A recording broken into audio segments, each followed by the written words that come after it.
अस्सलाम वालेकुम friends, welcome back to Top Smarties. Drama serial Baby Baji की बहुएं। अजरा जिसने रिश्ता करवाने वाले की और उसके बेटे की बहुत इंसल्ट की, पूरे मोहल्ले में उन्हें जलील किया, तो फिर उन्होंने भी अजरा के घर में पुलिस भेज दी अजरा को पकड़ने के लिए। पुलिस आते ही अजरा को इशारा करते हुए कहने लगी, चलो बीबी हमारे साथ चलो, तुम ही अजरा हो ना, तुमने जो कुछ किया तुम्हें तो अब थाने चलना ही होगा।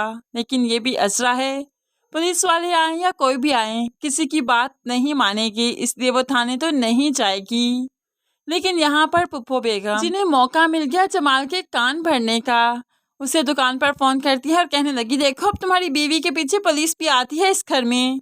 इस घर का तो नाम निशान डबो कर रख दिया तुम्हारी बीवी ने, क्या पहले कभी पुलिस आई है जो आ जाएगी इस घर में। ऐसे ही जमाल घर आया तो अजरा से काफी लड़ाई होती है कि तुम्हें किसी के मामलात में पड़ने की आखिर क्या जरूरत थी, तुम्हें अपने काम से काम रखना क्यों नहीं आता।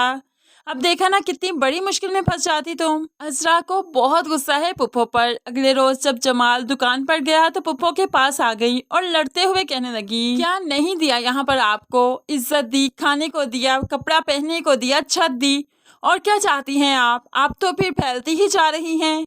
हमारे घर के मामलात में बोलना शुरू कर दिया, मेरे शोहर का मेरे खिलाफ बदगुमान करना शुरू कर दिया, चाहती क्या हैं आप।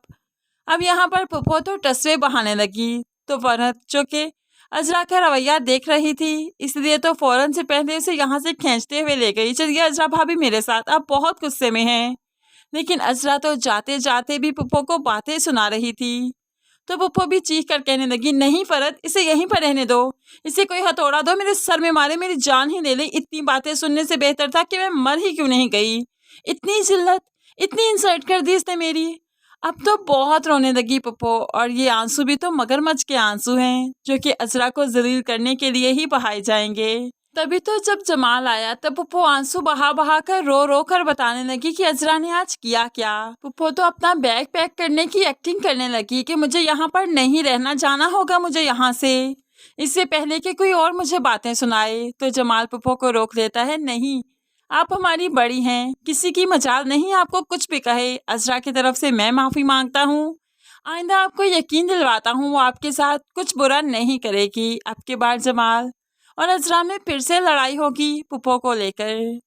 माँ जब अजरा से मिलने आई तो अजरा कह देती है, माँ जिंदगी का बस एक ही दुख है, ये बुढ़िया इस घर में आ गई, क्यों नहीं चली जाती, यार क्या लगती है हमारी, मेरी सास हो तो उसे बर्दाश्त करूँ मैं, लेकिन जब मेरी सास भी नहीं, कुछ लगती भी नहीं, और बेबी बाजी को तो ये पसंद भी नहीं थी, उन्होंने कभी अपने जीते जी इसे अपने घर में नहीं आने दिया, तो अब क्यों आकर बैठ गई, बस इसे अपनी जिंदगी से निकाल बाहर करना चाहती हूँ।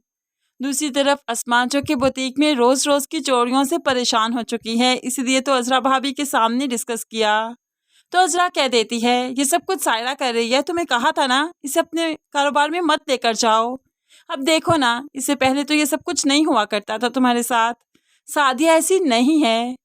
लेकिन अस्मा चाहकर भी सायरा को कुछ नहीं कह सकती। ऐसे में अब अजरा ही कुछ करती है, अपनी दोस्त के घर पहुंच गई और उसकी बेटी को लेकर फिर बुटीक पहुंच जाती है। यहाँ पर जाकर अस्मा से कहने लगी, ये रहीला की बेटी है, बहुत ईमानदार है, तुम्हारी बुटीक में तुम्हारा साथ देगी, बस कुछ थोड़े बहुत पैसे ही दे दोगी तो ये खुश हो जाएगी। ऐसे में सायरा को मालूम पड़ा कि अजरा अपने हाथ की बंदी ले आई है, तो वो तो सादिया को भड़काने लगी, देखा चोरी का इल्जाम हम पर लगा रहे हैं ये लोग, इन्हें लगता है कि हमने चोरी की, हो सकता है कोई कस्टमर ऐसा करता हो। अब यहाँ पर रहीला की बेटी ले आए जो कि हम पर नजर रखेगी। सादिया को तो काफी दुख होता है क्योंकि वो ईमानदार है, लेकिन सायरा काफी परेशान हो गई कि अब क्या करेगी।